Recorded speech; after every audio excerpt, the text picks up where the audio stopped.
Selamat pagi jemaat Tuhan dimanapun berada pada pagi hari ini. Shalom bagi kita sekalian.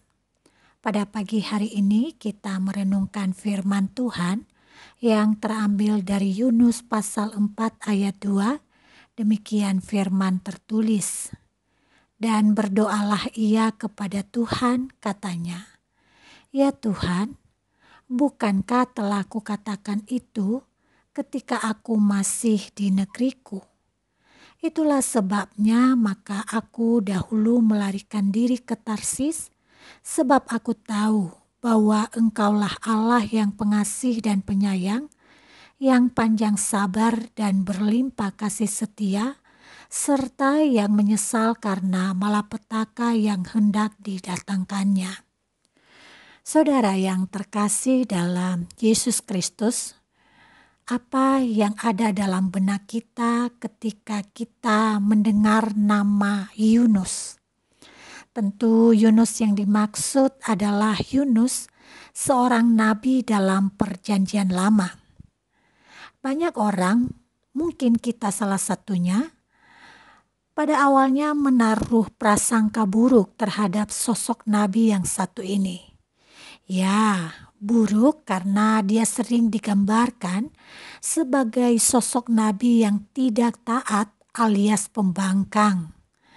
Ia ditugasi untuk pergi ke Niniwe, malah Yunus membelot dan pergi pesiar jalan-jalan ke Tarsis. Ya, tentu ada alasan yang lebih mendasar mengapa sang nabi yang sedang kita bicarakan ini berulah demikian. Dilihat dari sosoknya, sebenarnya Yunus adalah patriot Israel sejati.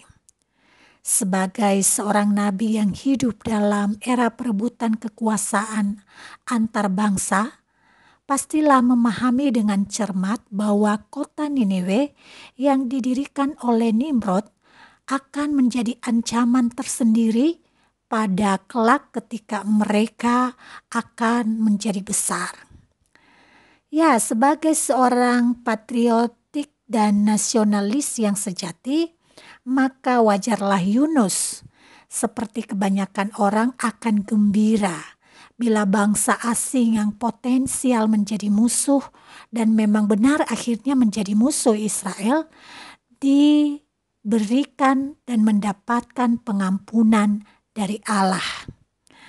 Itulah yang diungkapkan oleh Yunus di ayat yang barusan kita baca, bahwa Tuhan itu adalah penyabar, bermurah hati, panjang sabar, mengampuni. Dan itulah kemudiannya yang membuat dia mengurungkan niat pergi ke Niniwe untuk membuat mereka bertobat. Dia lebih senang bangsa ini dihukum oleh Allah dan mereka tidak mendapatkan kemurahan Allah melalui pengampunannya. Saudara, rupanya ini letak masalahnya. Yunus tidak memahami dirinya sebagai seorang yang telah mendapatkan anugerah dari Allah. Sebab sesungguhnya orang yang sungguh-sungguh mengalami dan menyadari serta merasakan kemurahan Allah, ia akan terus bersyukur ketika orang lain juga mendapat pengampunan dan kemurahan Allah. Ya, manusia yang kurang bersyukur atas kemurahan yang dia terima tidak rela berbelas kasih kepada orang lain, apalagi kalau itu terkait dengan kepentingannya. Tetapi sifat yang demikian berbeda dengan sifat Allah yang sesungguhnya. Sifat Allah yang murah hati bahkan kepada mereka yang memberontak dan berdosa sekalipun.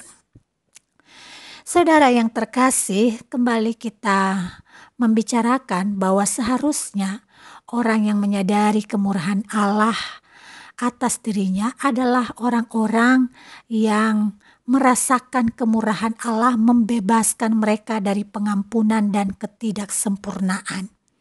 Kesadaran ini harusnya membawa seseorang pada sikap bersyukur atas kemurahan itu.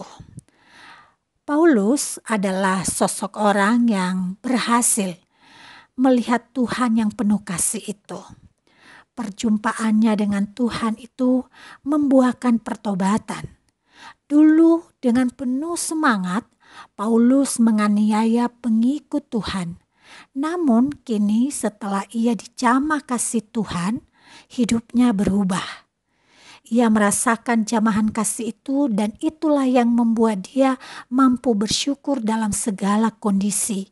Bahkan rasa syukur itu dia alirkan lewat sikap hidup yang melayani penuh komitmen. Sehingga komitmennya dapat terbaca melalui kehidupan yang tidak bisa diragukan lagi. Bahkan di dalam penjara, Paulus mampu berujar, "Karena bagiku hidup adalah Kristus dan mati adalah keuntungan." Lalu bagaimana dengan kita? Masihkah ada ungkapan syukur karena anugerahnya dan membuat kita terus mempunyai komitmen untuk melayani Dia, Sang Pemberi pengampunan dan kemurahan atas hidup kita? Kiranya kita merenungkan lebih dalam bahwa kita adalah orang-orang yang sangat-sangat beruntung mendapatkan kasih dan anugerah Allah yang tak tertandingi. Tuhan Yesus memberkati. Mari kita berdoa. Terima kasih Bapa yang baik atas kebaikan-Mu bagi kami sebagai anak-anak yang sebenarnya dari hukum manapun kami tidak layak mendapatkan kemurahan-Mu. Ajar kami untuk memahami, menyadari dan merasakan anugerah yang besar itu sehingga hidup kami penuh syukur.